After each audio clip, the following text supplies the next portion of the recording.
Cube Radio. Salut, c'est Charles Dran avec l'équipe dans 5 minutes. On s'intéresse aux sciences, à l'histoire et à l'actualité.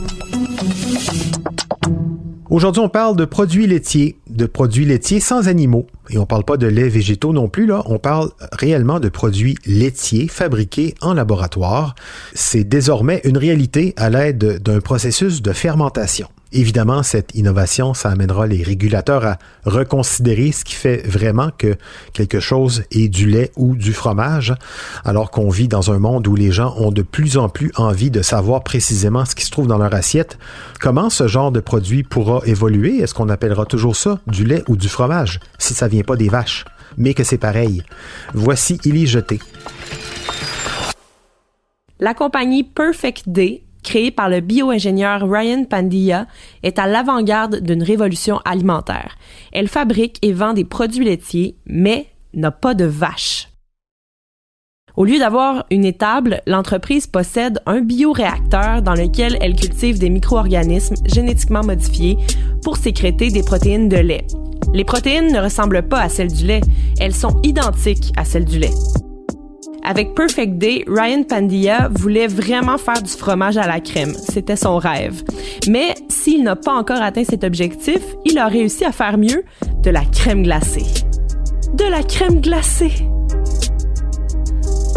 C'est la seule entreprise laitière dépourvue de vaches à avoir mis un produit sur le marché jusqu'à présent. Il s'agit donc officiellement d'une crème glacée végétalienne, donc elle peut être consommée par des végétaliens, même si les protéines qui s'y trouvent sont également présentes dans les produits laitiers issus des animaux.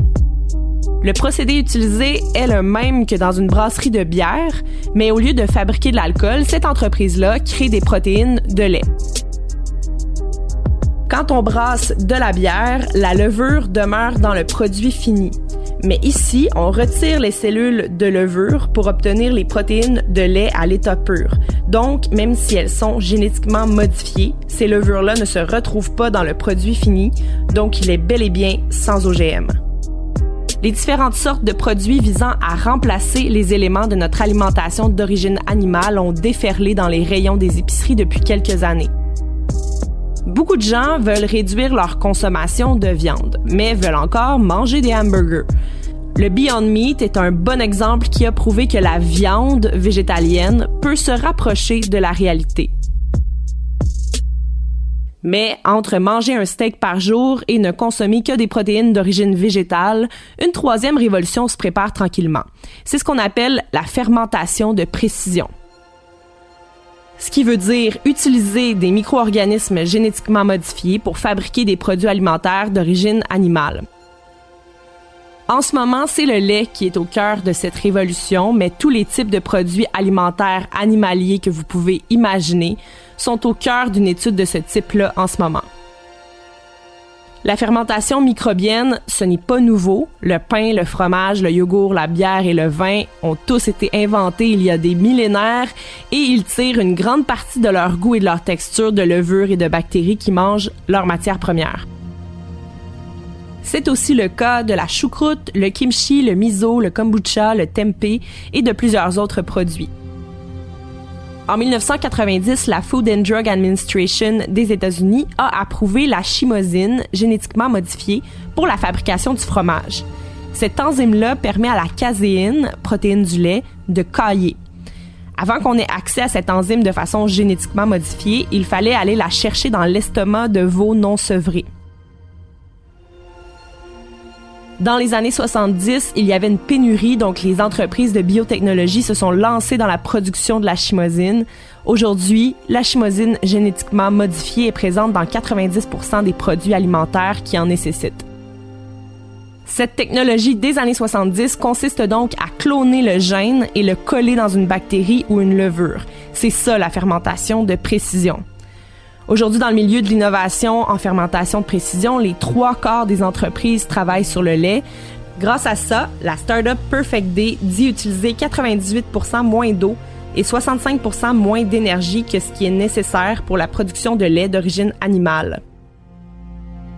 Ce qui rend les choses faciles, c'est que le lait n'est composé que de 6 protéines, plus des graisses, des sucres et des minéraux, le tout en suspension dans l'eau.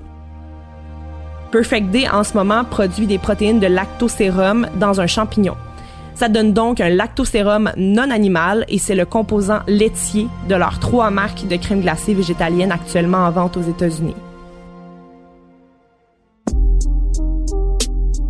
Les gens aiment ça et trouvent que ça goûte la même chose qu'une crème glacée classique. Elle coûte environ 6 $ la pinte, soit environ un demi-litre. C'est assez abordable parce que la fermentation, c'est déjà une technologie familière à l'industrie alimentaire, donc personne n'a besoin d'inventer de nouveaux processus de production et à les mettre à l'échelle. Mieux encore, personne n'a à convaincre les régulateurs que les aliments sont propres à la consommation humaine parce qu'ils sont fabriqués à l'aide de micro-organismes et de procédés qui sont déjà généralement reconnus comme sûrs. Le bien-être animal est un enjeu majeur dans l'industrie laitière et le fait de pouvoir obtenir du lait sans épuiser le troupeau, ça ne pourra pas nuire. Il ne faut pas oublier que l'élevage laitier consiste systématiquement à traire les vaches jusqu'à épuisement, à les inséminer à plusieurs reprises, à les séparer de leur progéniture et à se débarrasser des veaux mâles excédentaires par rapport aux besoins. La production de lait dans un animal vivant est incroyablement inefficace et à elle seule, l'industrie laitière est responsable de 4% de nos émissions de gaz à effet de serre. Évidemment, le succès ou l'échec de l'industrie de la fermentation de précision sera déterminé par ce qui détermine toujours le sort des nouveaux aliments, le goût, le prix, l'accessibilité et la commodité. Ouais, et par-dessus tout ça, j'ajouterais, une fois que le lobby du lait se sera fait sans doute à l'idée que l'avenir de leur filière ne passe plus nécessairement par les vaches. Ça peut être long. Merci, Élise Jeté, c'était en 5 minutes.